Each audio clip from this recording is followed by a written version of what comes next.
So good afternoon. My name is Beth Ann Gerstein, and I'm the Executive Director of AMOCA. And if you are not muted, except for Ashwini, we hope that you will mute yourself. Thank you. It is our belief at AMOCA that clay is central to the human experience. Clay is what brings us together today, allowing us to join digitally from our local neighborhoods and around the world. At AMOCA, we value and celebrate community partnerships, and we are grateful to Interim Director Kirk Delman and his staff at the Ruth Chandler Williamson Gallery at Scripps College. Scripps is home to the longest running ceramic annual in the country, and the guest curators of each ceramic annual are afforded an exhibition at AMOCA to coincide with the Scripps Ceramic Annual each year. For this year's 77th Scripps College Annual, the Ruth Chandler Williamson Gallery has selected artist Ashwini Bhat, who has curated a remarkable exhibition, On Fire: Contemporary Trailblazers. In tandem, an exhibition debuting a new body of work by Ashwini, titled Imprinted, Assembling California, opened last week at AMOCA and comprises sculptures, photographs, and a video piece, all based in direct experiences with the California landscape. Ashwini was born in southern India and currently lives and works in the San Francisco Bay Area. Her work has been exhibited nationally and internationally and is held in a number of museum collections, including the Newport Art Museum, as well as international collections at the Shigaraki Ceramic Cultural Park in Japan and the Fuping International Ceramic Art Museum in China. Ashwini has been recognized by the prestigious McKnight Foundation with a Residency Fellowship and awarded the Howard Foundation Award for Sculpture. Before I hand today's talk over to Ashwini to discuss Imprinted, Assembling California, I want to thank everyone who has made this exhibition possible. First, our members and donors, whose constant support makes our ongoing exhibitions, events, and COVID-related pivoting possible. I'm immensely grateful to the foundational generosity of AMOCA's board, who provide significant support and make it possible for us to host remarkable artists like Ashwini Bhat. I'm also grateful to the Los Angeles County Department of Arts and Culture and the Dew Foundation for their generous support of AMOCA's exhibition program. I also want to thank my dedicated and talented colleagues, especially Pam, Oscar, Israel, and David for their support in creating and sustaining these exhibitions, and Paul Roach, Director of Advancement and Communications, for his able assistance hosting this virtual event today. Please join me in thanking these remarkable individuals and organizations and in welcoming Ashwini Bhat to the Zoom room.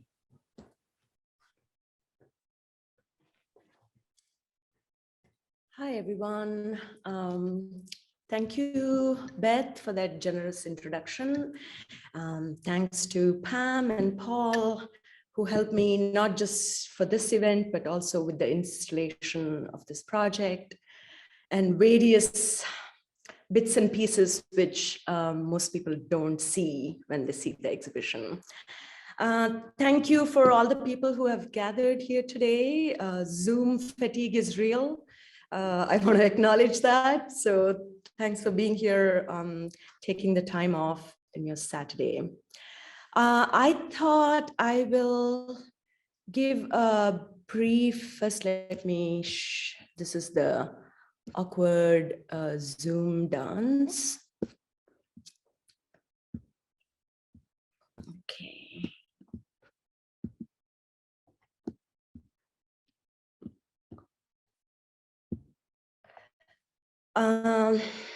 Okay. I thought I'll share a brief overview of the exhibition for people who haven't seen the exhibition yet or can't see it, can't travel to AMOCA, and then share a few narrative about how this work came into being, and then open up the floor for conversation. I hope some of you will join me in it. This is a brief 55-second overview of the installation in place.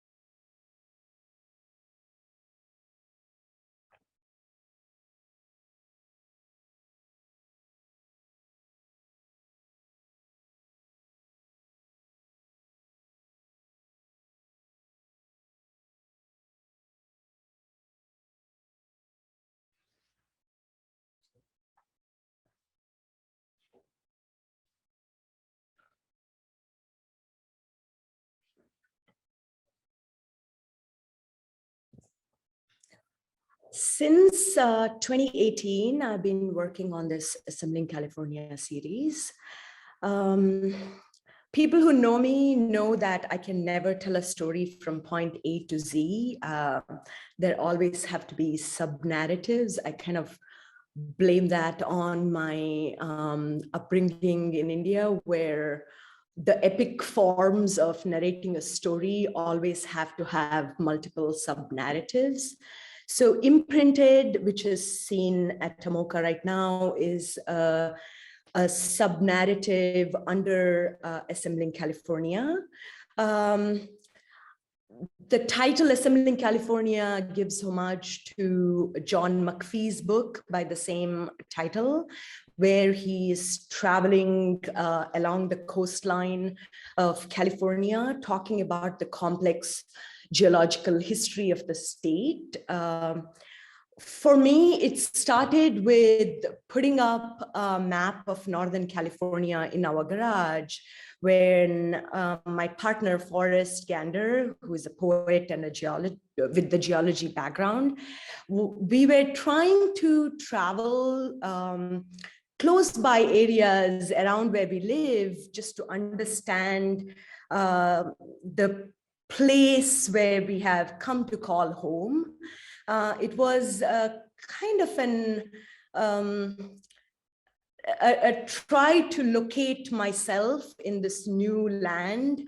And that whole journey started when my things, whatever I called as my personal belongings, were still in a couple of boxes sitting in our living room. And my first real experience of being in Petaluma was also experiencing the Tubbs fire in 2017. So the initial idea of traveling and seeing the nearby places immediately turned into some kind of a research trip. And these trips were taken later on in the company of mycologists, poets, other artists who were interested in the similar theme, biologists who were studying post-fire forests, especially species re-inhabiting the post-fire forest. I will quickly move on to the imprinted sub-narrative, otherwise this will take too long a time. Imprinted started with me falling in love with a manzanita tree on a trail I saw in Point Reyes, a trail called Sky Trail. Something about this tree, the way it moved towards the sun, its limbs, its arms were reaching out and throwing a certain shadow, is what I carried from that trail. And when there was another set of fire in 2018 in the Point Reyes area, I decided to go back to the trail just to see what was left and what was lost. I've often thought of this Assembling California as an act of mapping and remapping. So quite often have gone back to the same trails. And when I went back a year and a half later, the base of the tree was still survived, but most part of the limbs of the tree was burned down in the fire. I've always had a bag of clay in a box with the wire cutter in my car, not necessarily knowing why, but I took a chunk of the clay and took the first imprint. That was kind of the starting point of the imprint series for me. And the next few images are various imprints I have collected in the last 14 to 16 months. This one is titled as Manzanita Heart. Volcano Skin. This is from the Petrified Forest in Calistoga. What you see on the right is actually the imprints left behind from the volcanic ash, volcanic eruptions from St. Helena, Laurel Oak Hollow, redwood veins from the Armstrong Redwood Forest, Sequoia ear. This is taken from part of a petrified sequoia branch. This specific sequoia tree or this breed no longer exists. All you can see is it in a petrified form. Redwood elbow from Nicasio. And the last one in the series, live oak yoni from Lehigh Creek, Pengrove. So I'm standing in front of that tree, just to give you a context, and standing in the Lehigh Creek. This is sometime end of November, before the rains started. This tree is about maybe a mile and a half from where I live now. And even before I knew I was going to move to Pengrove, I had driven down this street and had kind of fallen in love with this tree. So when 6 months later, when I actually moved pretty close to this tree, it was kind of a serendipitous moment. So I went back to that tree to get an imprint.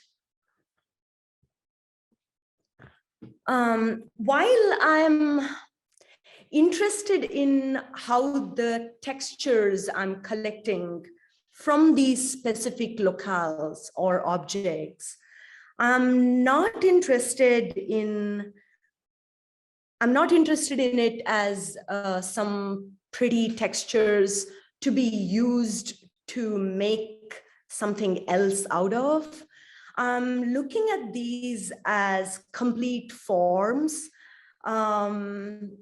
with their resemblance to bodies, to mineral bodies, to animal, to vegetable, or even human bodies. And this is where, for me, language helps to convey that idea, where I can tweak the title in a way that I can bring the similarity of the object to one's own bodies by naming as a ear or an elbow, or because by the time I have collected the imprint and then formed the imprint into a certain form, they have a way of taking their own full shape, which ends up resembling.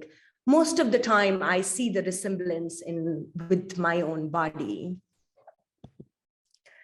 And either while I'm collecting these imprints during the process, or after it's been collected later in my studio, I would usually write down a word or several words which came out of that experience. And these words usually just stay on sticky notes on my studio walls. And sometimes they are the starting point for a new body of work. As the work got developed in the studio, I was more interested in thinking about imprints as impressions of objects, places, people, or even being imprinted in our lives by specific experiences or deeply imprinted habits within ourselves. The questions became about the world around us, our place in it, our purpose in the world, and also about the imprints we leave behind. Then came a body of self-portraits. And even here, the self-portrait started off as I was already working on a body called Self-Portrait as Kali. So when I started working on the landscape self-portraits, I toyed with the idea of calling them as self-portrait as California landscape. And then again, with language, you can tweak it ever so slightly that the meaning can change. So I took the as away and put a comma in its place, which made me look at the concept as, is it my self-portrait or is it the self-portrait of the California landscape? When I look back at the self-portrait series, I kind of feel that there were some specific things which led to this body of work. Early in the pandemic, when things got shut down, the forced shutdown of cancellation of all the events and being forced to be in one place, I realized that finally, 3 years later, after my father's passing away, I got the time and the mind space to really grieve for him. And that grief kind of took its own shape, almost in the form of celebrating his life. And the self-portrait series started as initially as exploration of the self, or understanding the self, or accepting the self with all its faults and limitations, which one constantly does in the studio. In the studio process, one does accept the failures in the studio. So the work was kind of emerging inside out. And the imprints became more about understanding the self. So I have 3 self-portraits in the show. One on the left bottom, that's a self-portrait California landscape. Some references for this work. The photo above it shows footprint of Buddha, feet of Buddha, from iconographic studies from South Asia. This is coming from 1st century from India, from a place called Gandhara. Next to it, on the top row, is footprints, which were the earliest human footprints to this day from Laetoli. Right next to it is photographs where people are mixing clay with coconut husk. This is done specifically for building material, but a lot of traditional potters in India or anywhere in South Asia, you can see that the wedging is done through foot wedging. And then the 2 photos of an X-ray from my left foot. I twisted my ankle pretty early in my pandemic, and my partner kind of very graciously decided to help me relieve my pain with his evening foot massages. Now it has become like a pandemic intimate ritual where the day comes to an end, where we come together for conversation about the day, looking at the day, and saying that it's the end, but it's also beginning of the next day. This is the second self-portrait, which is in the show. The sculpture is full of imprints. The photo there doesn't do complete justice to it. You also have to kind of walk around the sculpture, but the imprints are made by the dry thistle collected from my walks in the trails, which later become part of the sculpture.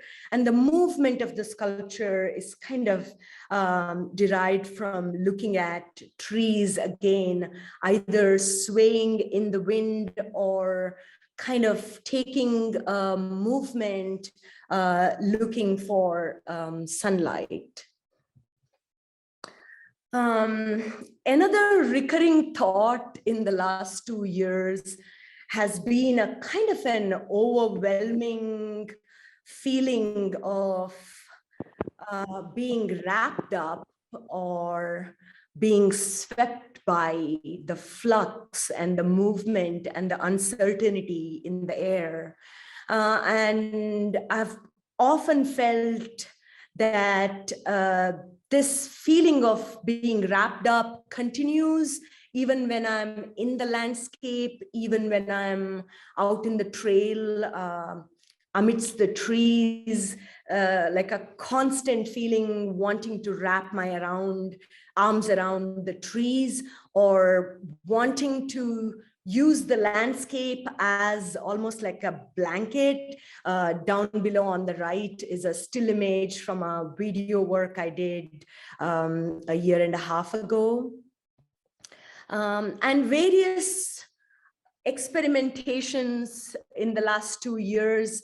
At some point, I did an imprint of my torso, and that piece got bisqued, but it sat in my garden for longest time. And I would look at it every time I would do the gardening. I would kind of record what was happening to the torso, on top of the torso, based on the sunlight, the shadows it was collecting. And then at some point, I made an imprint of my own face for a collaboration I was doing with my partner. And this is from a studio session I led for AB Projects. I think Nicole is on this call. And if you guys don't know what AB Projects is or studio sessions is, after I finish screen sharing, I'll put the link down there. And this was a session where we were about 10 of us, where we were exploring ideas around using body as one of the tools in the studio. Around the same time, I'm also working on research on Viola Fry. So if you had asked me 2 years ago if I would work even abstract, figurative, perhaps my answer would have been no. But it's been interesting how these various imprints I made of the body came together with looking at Viola's rendering of the idea of the figure has resulted in this specific piece. The self-portrait is where my mind is right now. That's where the mind space I'm in right now in the studio. So I'm kind of interested to see how this idea continues. And then I have 2 photographic self-portraits in the show. Both are kind of my body coming in contact with the torched tree surfaces collected from post-fire forests. Then I have 2 slides showing you what I'm looking at right now in the studio. I'm looking at self-portraits done by other artists. Giorgio O'Keeffe's beautiful, weird, biomorphic watercolor piece on the left, and Viola Fry's self-portrait drawing. She's also done a lot of watercolor and paper collages. On the left is Anne Brigman. I think that particular piece is called Cedar Tree. I'm so in love with that photograph. And Laura Aguilar and Ana Mendieta both are known for self-portraits in the landscape. Lastly, I have, keeping an eye on time, lastly, I have a video work, which is part of the show, which is about 2 minutes. And once that is done, I'll stop screen sharing And I would love to invite people who are not camera shy to come up on screen and join me in the conversation. While nearby, but where? In that turpinated air among iterated redwood limbs, now flocked with mats of epiphyte, a stellar jay starts and restarts its shredded arpeggios, not description, and one of a nesting merlet's soft black eyes mirrors the harlequinades of a vole, plump, whiskered cylinder of fur diligently. This is not description, but an unacknowledged chapter, stuffing its cheeks with green needles, while 200 feet below, in the understory, whipple vine punctured by snags and deadfall and sorrel and sword and bracken fern splashing up from the soil. Not description, but an unacknowledged chapter of our own memoir, rich with chumbling volcanics, andesite mostly, andesite, and rotting redwood needles that lightly tremble with nematodes and some spider-like arthropod, who can name?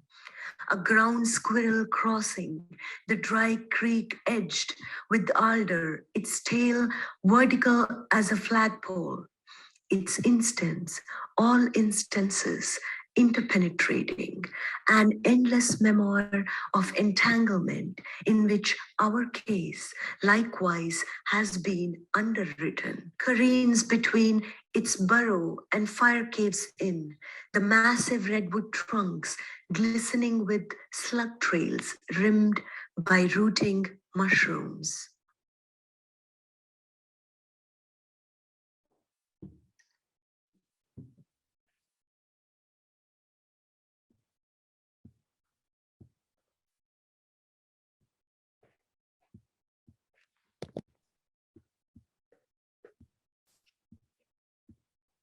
Thank you, Ashwini.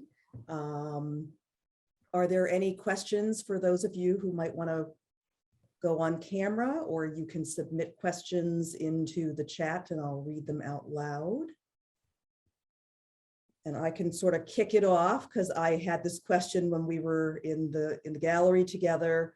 Can you share a little information on the blue material that's in your self-portrait? And I don't know if you can bring up that image so that everyone knows which piece that is. Because you shared a story, Ashwini, about In the blue center Yes. of the piece. Yes.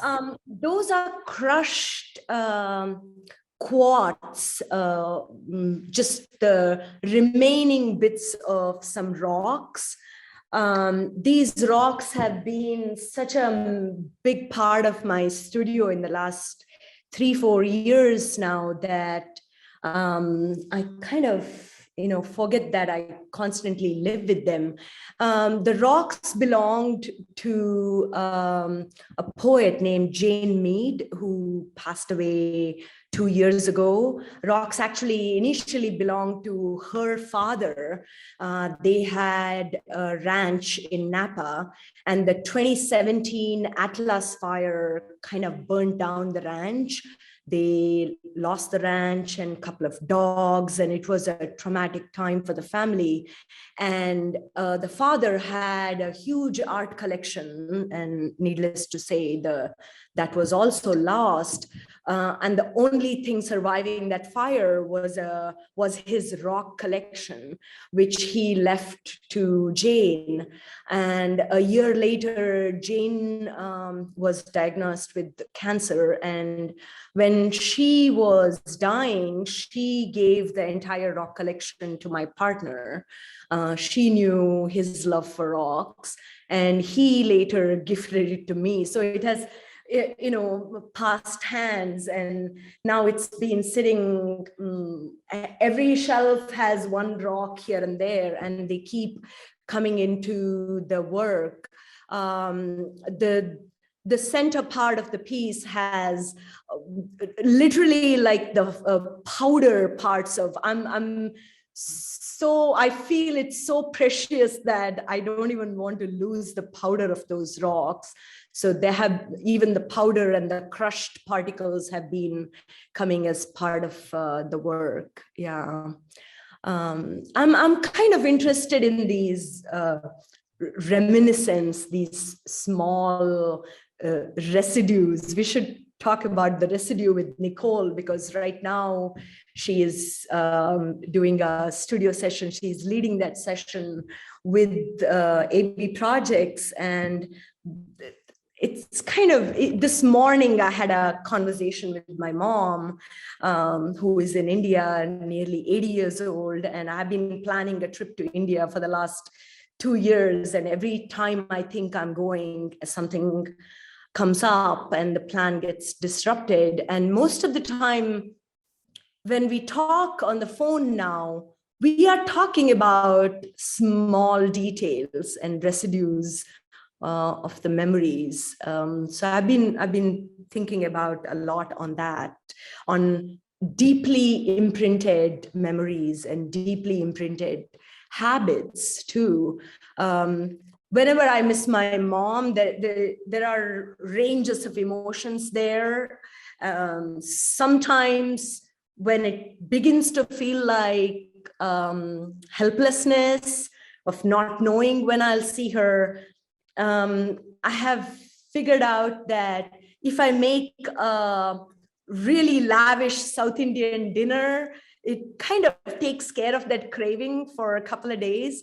And even with that, when I make South Indian food, if I eat it out of a spoon or a fork, it doesn't take care of the craving. I have to actually eat it out of my hands, like going deep into these weird, the things which the body knows as comforting.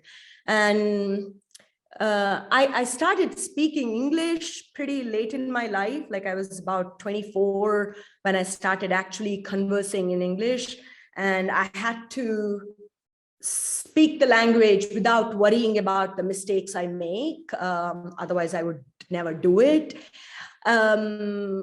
Only now, after being away for 7 years from India, I'm realizing that most of my thinking is also happening in English. For the longest time, I would be thinking things in Kannada, which is my native language, and would immediately translate. But now the thinking is happening in English. But there will be moments when I will be deep in a trail away from any human beings, and then I will look at something and I would want to think about, oh, what is it called in Kannada, that specific thing? Is there a word for it in Kannada? Almost like, unless I recognize that word in Kannada and that meaning is not fully formed, that meaning is not fully digested into my system. Like I need to experience a thing in 2 languages. Unless that happens, that experience is not complete.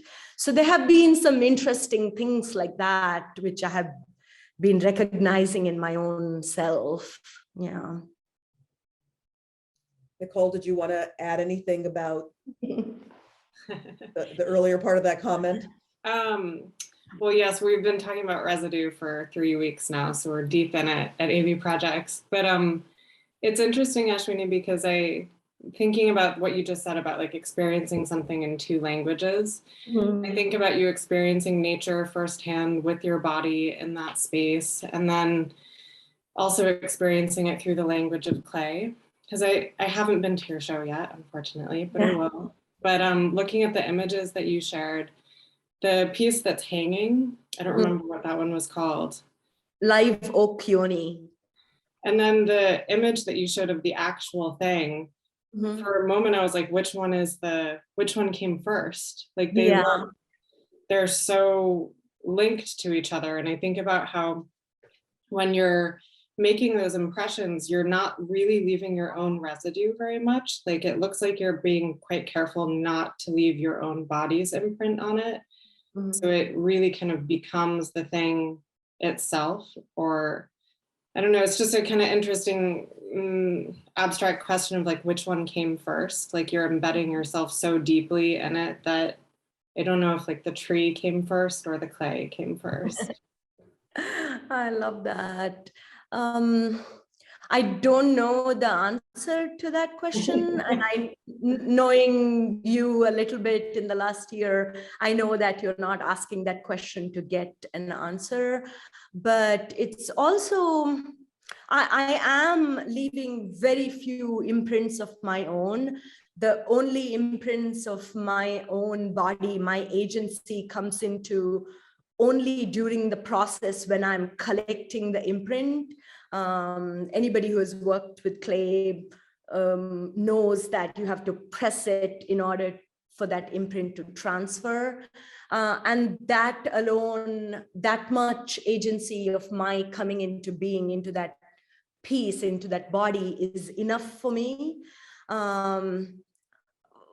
I think that's why the need to title them with body parts came into being, to bring into notice again which came first. The elbow was already there. I'm using actually the elbow to press this clay slab, soft slab, into this protruding thing which is coming out of the redwood, which is not necessarily its elbow, but the emphasis, my body's emphasis is so much on the elbow that the piece becomes the elbow. Does that kind of answer? I also see a couple of questions in the chat. Dr. Ruth Bar Shalom, can you speak of the clay you used, commercial or local, wild, and what type of firing? This clay is, I use a bunch of clays, about 4 or 5 mostly. What you see is mostly aardvark clays, either cone 6 clays, or even if I'm using cone 10 clays, I'm primarily firing with cone 6 right now. That's my sweet little kiln in the background. I tell her I love her every day. Mostly using commercial clay bodies, but California people are kind of spoiled. We have so many variations of clays. Bay Area alone has East Bay clay, and in Berkeley, a different one. Sacramento has a different company which produces local clays. So I have done my share of digging clay and making my own clay. In India, we used to make our own clay. There's no pug mill. We were all being human pug mills, mixing our own clays. So I have no romantic idea of going out in the wilderness and digging clay right now. So yes, I'm using commercial clays and firing to cone 6. Jill, hello, Jill. I'm curious about your conversations with ecologists, mycologists, etc. What does the information you learn from them impact you in the studio? And do you know if your work raises questions for them? I don't know if my work raises direct questions to them, for them, but I just love being in the company of people who are serious about their work, which is completely different from what I do. Like when I go on field trips with my colleges, I also love the way it's like going out there to sharpen one's senses, a specific sense. Like when I went on a field trip with Anne Pringle, who is a phenomenal mycologist. If you Google her name, there are talks she has given, the way she talks about mushrooms. It's not some jargons she's throwing out there. It really makes you deeply interested in this subject altogether. I could only see mushrooms for the next 2 weeks, everywhere, even in my backyard. Like, I couldn't take a walk in my neighborhood without seeing 10 different mushrooms. I like that sense of being so attuned to one thing. And I think that's why I keep going back in the trails as well. It's a kind of a high in some sense, and I'm chasing that. Sometimes I feel like I'm going back to the same trail to see if I would feel the same experience, what I felt. And that has been interesting too. I will have a memory of an experience in that trail, but inevitably the actual experience on a second trip would be completely different, because I'm no longer the same as well. I want to acknowledge that as well. Jill, did I answer? Thanks. Leah Ullman, hello Leah. When you are making imprints of your own body, are you able to do those entirely by yourself, or do you have help? Can you talk a little bit about that process and the experience of the self-pressure, the touch by clay as an intermediary, etc.? Most of these are done by myself, and I'm not really interested in making a figurative sculpture. So I'm not really looking to make an exact imprint of my body. So it's okay as I'm making the imprint of a torso, as I'm lifting it up, if it bends a little, that's okay by me. And the face doesn't have all its specific details, that is also okay. Sometimes out in the fields, I have asked my partner to photograph me in action or photograph certain moments, just because I'm holding the clay and I'm not holding the camera. The pressure thing is a very interesting thing, which I always feel it's such a part of my making an object. I'm working with soft, wet clay slabs.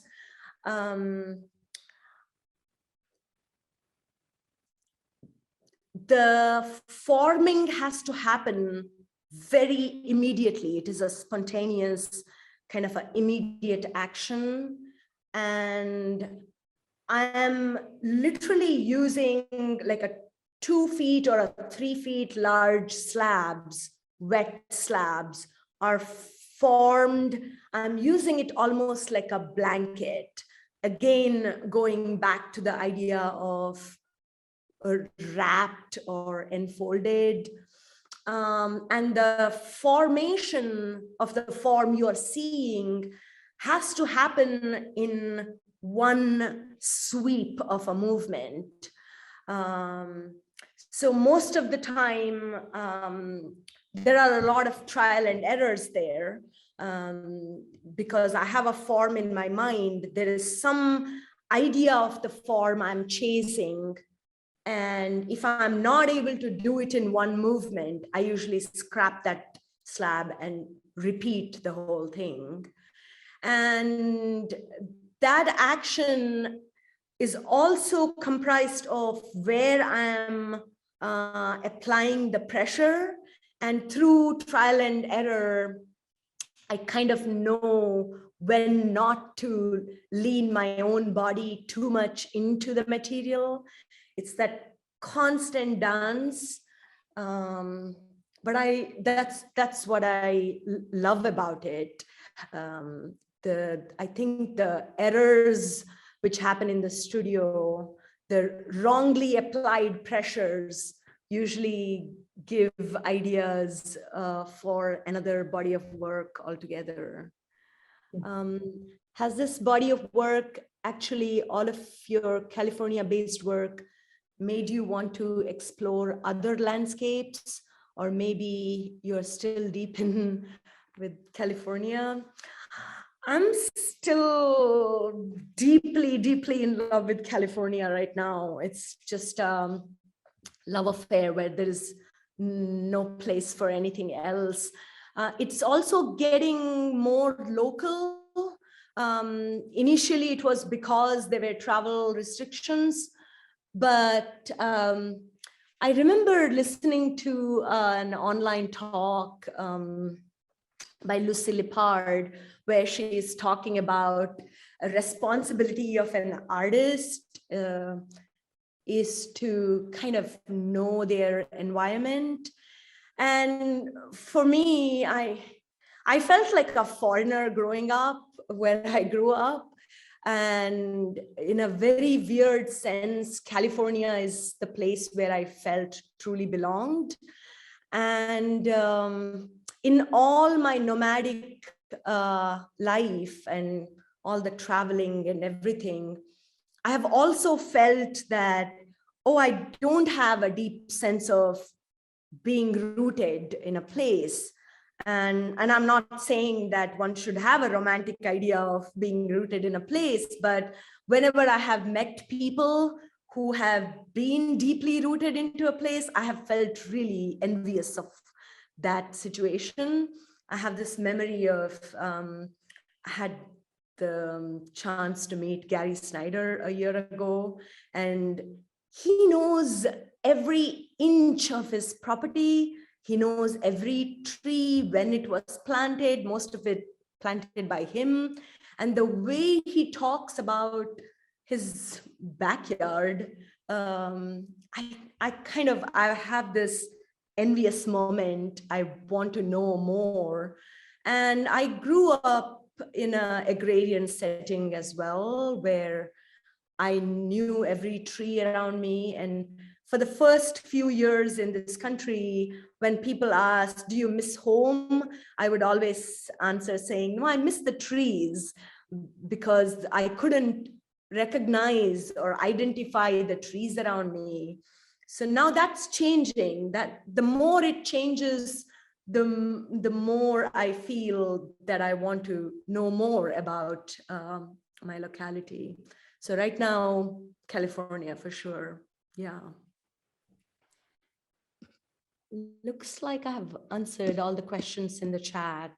I think you have last chance for any other questions. I'm curious about your editing process. Like, you know, because the amount of fragments that you have in the show is quite limited, but it looks like there's quite a number behind you in your studio. So how do you edit, or how do you choose like which of these fragments or which residues maybe are most important or most valuable to you? It kind of, the choice to finish a piece in a fired form is basically goes back to what object called me the most, depending on like a scale of love affair with these imprints. But I'm also, sometimes I'm just collecting imprints just for my studio study, and I don't want to fire them all. Most of them go back into my reclaim bucket. They get collected, I bring them to the studio, I live with it I just love living with these things. I live with it for a number of weeks. I photograph them, they go into my photograph folder, and then they go into the scrap bucket. I'm aware that once clay fires, it's forever.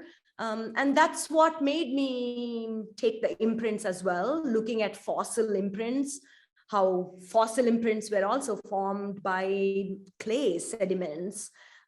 these animals walking or human beings walking on this sedimental clay. So I want to be aware of what I'm leaving behind in terms of perpetuity. So yeah, I have a lot of raw clay imprints still, and some I bisque fire them and then use that as a mold instead of actually finishing. And the reason I chose this sub-narrative of imprinted for vault is anybody who has been to the vault gallery knows it's an intimate space and it's a challenging space too. And instead of looking at it as only a challenging space, I thought, let me present just a single idea under a larger banner. Yeah. Great. Ashwini, thank you. That was really a great presentation. And I want to thank everyone for joining us today. If you enjoyed the presentation, I hope you'll consider becoming a member of AMOCA. If you're already a member, you have my thanks for your support. I also want to encourage you, if you haven't already visited AMOCA, to see Ashwini's exhibition. It will be up until the end of April. And if and when it's possible to visit Scripps, I hope you'll make the effort to see the 77th Ceramics Annual On Fire Contemporary Trailblazers. I hope you guys have a wonderful day, and thanks for supporting the ceramic arts. Thank you.